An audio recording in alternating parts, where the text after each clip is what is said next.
Hello all నమస్తే అందరికీ. ఏంటి ఇప్పుడు పాటతో వీడియోలు పెట్టే ఈ జీవన్ జ్యోతి ఛానల్లో ఇప్పుడు మాట్లాడుతుంది అనుకుంటున్నారా? ఎస్ అండి. దీనికి కారణం ఈ తులసి కోట అనమాట.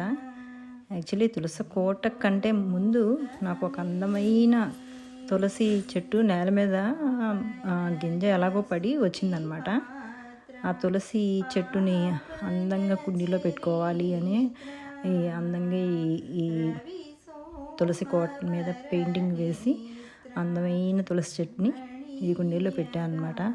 అంటే ఇంతకుముందే తులసి చెట్టు ఉంది కదా, తులసి కోట ఉంది కదా, పెయింట్ వేసావు కదా అనుకుంటారేమో.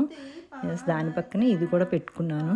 ఇదిగో ఇప్పుడు పెయింటింగ్ అయిపోయి చెట్టు పెట్టుతున్నాను. ఈ చెట్టుని తీసుకెళ్ళి అంతకంటే ముందు ఉన్న తులసి కోట పక్కనే దీన్ని కూడా పెట్టాను అనమాట. సో రెండు చూడడానికి కూడా చాలా బాగుంటాయి అని చెప్పి పెట్టాను. సో ఇది మీకు కూడా నచ్చిందా? నచ్చితే please like are comment. So ఇలా మా ఫ్రంట్ యార్డ్లో 2 తులసి చెట్లు గుమ్మం ఎదురుగా బాగున్నాయా?